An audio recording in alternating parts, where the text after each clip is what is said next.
ഇന്ന് മലയാളി ലോകത്തെവിടെ ചെന്നാലും ടോപ്പാണ്. മലയാളി മലയാളി ലോകത്തെവിടെ ചെന്നാലും ടോപ്പാണ്. നിങ്ങൾക്ക് തിരക്കിയാൽ അറിയാം ഏത് ഇൻഡസ്ട്രിയുടെ. അതെന്തുകൊണ്ടാണെന്നാണ് പറയാൻ പോവുക. മലയാളി ലോകത്തെവിടെ ചെന്നാലും ടോപ്പ് ലെവലിലെത്തും. ഏത് കമ്പനിയുടെ, കപ്പൽ കമ്പനിയുടെ ഒക്കെ ടോപ്പ് മലയാളികളാണ്.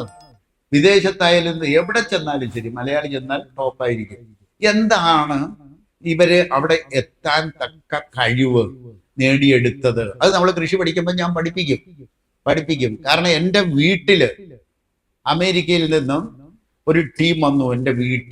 എൻ്റെ വീട്ടിൽ വന്നിട്ട് അവർ ചോദിച്ചത്, ഇന്ത്യയിൽ നിന്നും ചൈനയിൽ നിന്നും അവിടെ എത്തുന്ന കുട്ടികൾ ഏറ്റവും താഴ്ന്ന ജോലിയിലാണ് കയറുക.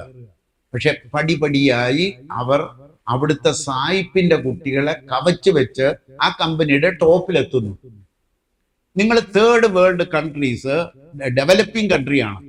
അമേരിക്ക ഡെവലപ്ഡ് കൺട്രിയാണ്. ഒരു ഡെവലപ്ഡ് കൺട്രീസിലെ കുട്ടികളെ കവച്ചു വെക്കാൻ ഒരു ഡെവലപ്പിംഗ് കൺട്രിയായ ഇന്ത്യയിലെ കുട്ടികൾക്ക് ഈ കഴിവ് എവിടെ നിന്ന് കിട്ടിയെന്നാണ് അവർ ചോദിച്ചത്. ഒരു 30 ക്വസ്റ്റ്യനാണ് എൻ്റെ മുന്നിലിട്ടത്. ഇതാണ് അവരുടെ ഒറ്റ ചോദ്യമാണ്. പല ചോദ്യങ്ങളിലൂടെ ഇവർ ചോദിച്ചിരിക്കുന്ന ഒരൊറ്റ ചോദ്യമാണ്, എവിടെ നിന്നാണ് നിങ്ങൾക്ക് ഈ കഴിവ് എന്നാണ് ചോദിച്ചത്. ഇത് കൃഷിയിലൂടെ വന്നതാണ്. അതുമായിരിക്കും ബുദ്ധിയുടെ പരിണാമ വികാസ പ്രക്രിയ കൃഷിയിലൂടെ പഠിക്കുമ്പോൾ നമുക്ക് മനസ്സിലാകും. അതിൽ മലയാളി ടോപ്പിലെത്താൻ കാര്യം എന്താ? അതായത് നമ്മളുടെ പൊട്ടാസ്യം, സോഡിയം പൊട്ടാസ്യം, ഇതിന്റെ എക്സ്ചേഞ്ച് ആണ് ബ്രെയിൻ സെൽസിൽ നടക്കുന്ന പ്രക്രിയ. എക്സാക്ട് സോഡിയവും പൊട്ടാസ്യവും ബ്രെയിനിലെത്തിയാൽ ടോപ്പാണ് അവൻ. ലോകത്ത് നമ്പർ 1 ടോപ്പാണ്. അതിൽ പൊട്ടാസ്യം നമ്മൾക്കും നമ്മുടെ കുട്ടികൾക്കും നമ്മുടെ പഴയ ആൾക്കാർക്കും ധാരാളം കിട്ടിക്കൊണ്ടിരുന്നു.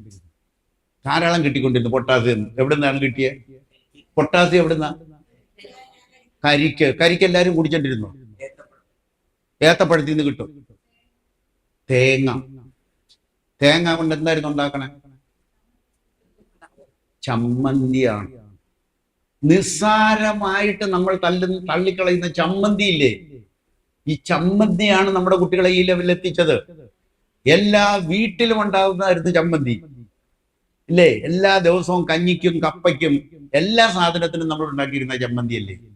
തേങ്ങ. പിന്നെ വാഴപ്പഴങ്ങളുടെ ഡൈവേഴ്സിറ്റി. ലോകത്ത് ഇത്രയും വൈവിധ്യമുള്ള വാഴപ്പഴങ്ങൾ ഇല്ല. ഏത്തപ്പഴം കണ്ടിട്ടില്ല ഒരിടത്തും, ഇന്ത്യയിൽ പോലും.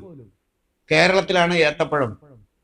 കേരളത്തിലെ ഏത്തപ്പഴത്തിൽ തന്നെ ഒറ്റമുങ്കി, പടലമുങ്കി എന്ന് പറയുന്ന ഇനങ്ങളുണ്ട്. അതൊന്ന് കഴിക്കണം. നമ്മളൊന്ന് കഴിച്ചു നോക്കണം. ഒറ്റമുങ്കി ഏത്തപ്പഴം ഒരു ശകലം ഒടിച്ച് വായിലിട്ടാല് കൾക്കണ്ട പോലെ ഇരിക്കും. ഞാൻ കഴിച്ചിട്ടുള്ളതാണ് ഒറ്റമുങ്കി. പോയി വാഴ കണ്ടിട്ടുള്ളതാണ്. ആദിവാസി ഊരുകളിലൊക്കെ ഉള്ള ഒരു കാ. ഒറ്റമുങ്കി എന്ന് പറഞ്ഞാൽ ഒരു കായ എന്ന് പറഞ്ഞാൽ ഒരൊറ്റക്കായ അല്ലത്. നമ്മൾ ഇരട്ടപ്പഴം കണ്ടിട്ടില്ല. അതായത് 2 പഴമാണ്, പക്ഷെ അതിനെ ഒരു തൊലി കൊണ്ട് പൊതിഞ്ഞിരിക്കും. അതാണ് ഇരട്ടപ്പഴം എന്ന് പറയുന്നത്, അല്ലെ? ഇരട്ടയാണ്, പക്ഷെ ഒരു തൊലിയാണ്. ഇതേമാതിരി ഒരു പടലപ്പഴത്തെ ഒറ്റ തൊലി കൊണ്ട് പൊതിഞ്ഞു. അതാണ് ഒറ്റമുങ്കി എന്ന് പറയുന്ന സാധനം. ഇത് കാണാൻ വേണ്ടി ഞാൻ ഒരുമയൂർ എന്ന് പറയുന്ന ഒരു ആദിവാസി ഊരിൽ പോയി. സാധനം കണ്ടു, തിന്നു. വയനാട്ടിൽ വെച്ച് ഞാൻ ഈ പഴം തിന്നപ്പോഴാണ് എനിക്ക് ഇതിനെ കണ്ടുപിടിക്കണം. ഇതൊരു ഏത്തപ്പഴാണെന്ന് വിശ്വസിക്കാൻ പോലും പറ്റില്ല. 1 കിലോ മേളിൽ വരും ഒരു പഴം. ഒരാൾക്ക് തിന്നു തീർക്കാൻ പറ്റില്ല, കാരണം എല്ലാവർക്കും കൂടി പങ്കിട്ട് തിന്നാൻ പറ്റൂല. അപ്പൊ അതിനകത്തൊക്കെ ഉണ്ടാകുന്ന പൊട്ടാസ്യത്തിന്റെ റിച്ച്നെസ് എത്രയാണെന്ന് പറഞ്ഞറിയിക്കാൻ പറ്റില്ല. നമ്മുടെ പാളയംകുടം പഴം, ഞാലിപ്പൂവൻ പഴം, പൂവൻ പഴം, കദളിപ്പഴം ഇപ്പോഴും ദേവന്മാർക്ക് ചാർത്തുന്നതല്ലേ? ദേവൻകാർ പ്രസാദമായിട്ട് കൊടുക്കുന്നതല്ലേ? കുട്ടികൾക്ക് കദളിപ്പഴല്ലേ കൊടുക്കുക? കാരണം എല്ലാ ന്യൂട്രീഷണൽ റിച്ച്നെസ്സും അതിനകത്തുണ്ട്. ലോകം കണ്ടു കാണുകയല്ല കദളിപ്പഴം. ഈ കദളിപ്പഴം വേണ്ട രീതിയിൽ, അതായത് രസകദളിയുണ്ട്, അത് തന്നെ കദളിപ്പഴം എന്ന് പറയുന്നത്. ഈ കദളിപ്പഴത്തിനകത്ത് നമുക്ക് ഒന്നുകൂടി കദളിപ്പഴത്തിന്റെ ക്വാളിറ്റി കൂട്ടാം. അതാണ് ജൈവകൃഷി നോക്കണേ. അതിനകത്ത് എല്ലാ ട്രേസ് എലമെന്റും കിട്ടുന്ന വളങ്ങളും കൊടുത്താൽ, എല്ലാ സൂക്ഷ്മ മൂലകങ്ങളും കൊടുത്താൽ ഈ പഴം നമ്മൾ കഴിച്ചാൽ പൊട്ടാസ്യം ആവശ്യത്തിനായി. ഇനി എന്തുകൂടി കിട്ടിയാൽ മതിയെന്നറിയാമോ? സോഡിയം കൂടി കിട്ടിയാൽ മതി. സോഡിയം, വിധിച്ച സോഡിയം കിട്ടണം. ഉപ്പ് കലക്കി കഴിച്ചാൽ കിട്ടില്ല. ഉപ്പ് കലക്കി കുടിച്ചാൽ അത് കിട്ടില്ല. വിധിച്ച സോഡിയം നമുക്ക് കിട്ടണമെന്നുണ്ടെങ്കിൽ കടൽ വെള്ളത്തിൽ വളരുന്ന സസ്യത്തിലെ നീര് നമ്മൾ കുടിക്കണം. ഗുജറാത്തില് കടൽ വെള്ളത്തിൽ വളരുന്ന കരിമ്പ് കണ്ടെത്തിയിട്ടുണ്ട് അവരെ ശാസ്ത്രജ്ഞന്മാര്. നമ്മുടെ ശാസ്ത്രജ്ഞന്മാർ വെറുതെ ഇരിക്കില്ലേ, ഗുജറാത്തിൽ കണ്ടെത്തി. അത് ഞങ്ങൾ പരുത്തി നമ്മളിപ്പോ നട്ടിട്ടുണ്ട്. പതുക്കെ കടൽ വെള്ളത്തിൽ വളരുന്ന കരിമ്പിൻ ജ്യൂസ്, കരിമ്പുണ്ടാകുകയും കരിമ്പ് കടലോരം മുഴുവൻ കൃഷി ചെയ്യുകയും അതിലെ ജ്യൂസ് എടുത്ത് നമ്മുടെ കുട്ടികൾക്കും പ്രഗ്നന്റ് ആയ അമ്മമാർക്കും കൊടുക്കുകയും ചെയ്താൽ ആ കുട്ടികൾ, നമ്മുടെ കുട്ടികൾ ലോകം കീഴടക്കുന്ന കുട്ടികളായിട്ട് വരും. സോഡിയവും പൊട്ടാസ്യവും വിധിച്ചത് കൊടുക്കാൻ നമുക്ക് കഴിയണം. ഇത് വിദേശ രാജ്യങ്ങളിൽ അവർക്കറിയാമായിരുന്നിരിക്കണം. സായിപ്പന്മാര്, ബ്രിട്ടീഷുകാർ വന്ന് നമ്മളെ കീഴടക്കി, അടിമകളാക്കി, ഭരിച്ചു. അവരൊരു സാധനം നിരോധിച്ചായിരുന്നു. എന്തായിരുന്നു ആ സാധനം? ഉപ്പ് നിരോധനം നടത്തി. ഉപ്പ് നിരോധനം നടത്തിയത് എന്തിനാണ്? സോഡിയം. നമ്മൾ കുറെയൊക്കെ വിധിച്ച സോഡിയം കഴിച്ചു. കാരണം കല്ലുപ്പ് കലക്കി അത് കറിക്കാത്തവരോടൊക്കെ ഒഴിച്ച് കഴിച്ചിട്ടിരുന്നു. അങ്ങനെ കഴിച്ചാൽ നമ്മൾ നേരായ വഴിക്ക് ചിന്തിക്കും. നമ്മൾ നേരായ വഴിക്ക് ചിന്തിക്കാതിരിക്കാൻ വേണ്ടിയിട്ടാണ് ഉപ്പ് നിരോധനം. അല്ല, ഉപ്പിനകത്ത് സെസ് വിരിച്ചെടുക്കാൻ വേണ്ടിയിട്ടല്ല. അവര് പറഞ്ഞു പരത്തിയത് ഇതിനകത്തുനിന്ന് വരുമാനം ഉണ്ടാക്കാൻ വേണ്ടി ഉപ്പ് നിരോധിച്ചെന്നാണ്. അരി നിരോധിക്കാമായിരുന്നില്ലേ? വേറെ ഏതെങ്കിലും വിലയുള്ള സാധനം നിരോധിക്കാമായിരുന്നില്ലേ? നിരോധിച്ചത് ഉപ്പാണെങ്കിൽ അവർക്ക് അറിയാമായിരുന്നിരിക്കണം, ഉപ്പ്, വേണ്ട ഉപ്പ് കഴിച്ചാൽ നമ്മൾ നേരായ വഴിക്ക് ചിന്തിക്കും എന്ന്. ഇന്നും ഇടത് രാഷ്ട്രീയക്കാർക്കും വലത് രാഷ്ട്രീയക്കാർക്കും മതമേലധ്യക്ഷന്മാർക്കും സ്വതന്ത്ര ചിന്തയെ ഭയമാണ്. അറിഞ്ഞിരിക്കുക. നിങ്ങൾ സ്വതന്ത്ര ചിന്തയായിട്ട് ജീവിക്കാൻ തുടങ്ങിയാൽ സ്വതന്ത്ര ചിന്തകരെ ഭയമാണ് അവർക്ക്. കാരണം എന്താണ്? അവർ പറയുന്നത് അങ്ങനെ അങ്ങ് സമ്മതിച്ചു കൊടുക്കില്ല, ശരിയാണ് എന്ന് സമ്മതിച്ചു കൊടുക്കില്ല.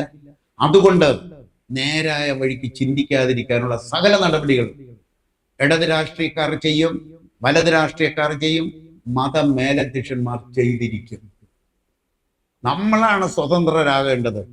സ്വതന്ത്ര ചിന്ത എന്ന് പറഞ്ഞിട്ട് വേണ്ടാതീനം പറയണില്ല. സ്വതന്ത്ര ചിന്ത ബുദ്ധിയും മനസ്സും തമ്മിൽ ഒരുമിക്കുക എന്നുള്ളതാണ്. ബുദ്ധിയിലെ അതേ അറിവുകൾ മനസ്സിലും വരിക എന്നുള്ളതാണ്. അപ്പോഴേ സ്വതന്ത്ര ചിന്തയാവുള്ളൂ. അല്ലാതെ ഏതെങ്കിലും ആരെങ്കിലും എഴുതി വെച്ചിരിക്കുന്ന ചിന്താഗതികളെ നടക്കുന്നത് സ്വതന്ത്ര ചിന്തയല്ല. അങ്ങനെ വരുമ്പോ എല്ലാവരുടെയും അറിവ് ഒന്നാണ് എന്ന് മനസ്സിലാവും. ഞാൻ പറയണതൊക്കെ മനസ്സിലാവുന്നുണ്ടോ? മനസ്സിലാവണില്ലേ? എന്താ മനസ്സിലാവാൻ കാര്യം?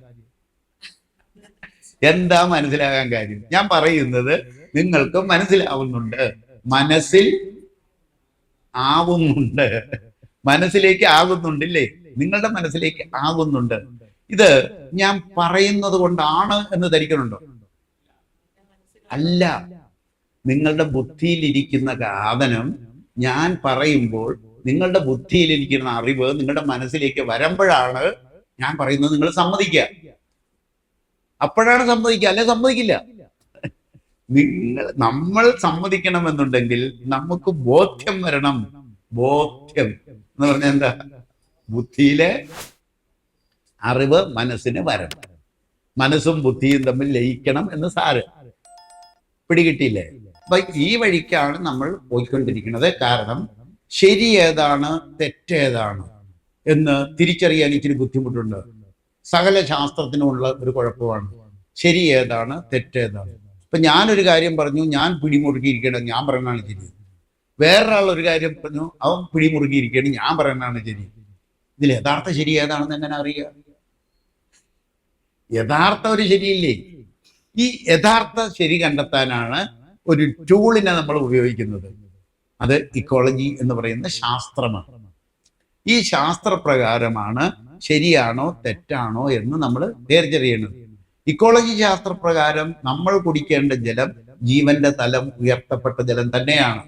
ഇനി ടെക്നോളജിയിലൂടെ ഏത് ജലം ഉണ്ടാക്കിയാലും നമ്മൾ അംഗീകരിക്കില്ല. ലാബിൽ നമ്മൾ പരിശോധിക്കേണ്ട. ലാബിൽ പരിശോധിച്ചിട്ടല്ല പറയുക. ഇക്കോളജി ശാസ്ത്രപ്രകാരം അത് ശരിയാണോ അല്ലയോ എന്ന് നമ്മൾ നോക്കുന്നു. ഇതാണ് നമ്മളുടെ പോക്ക്. പിടികിട്ടിയല്ലോ. ഇനി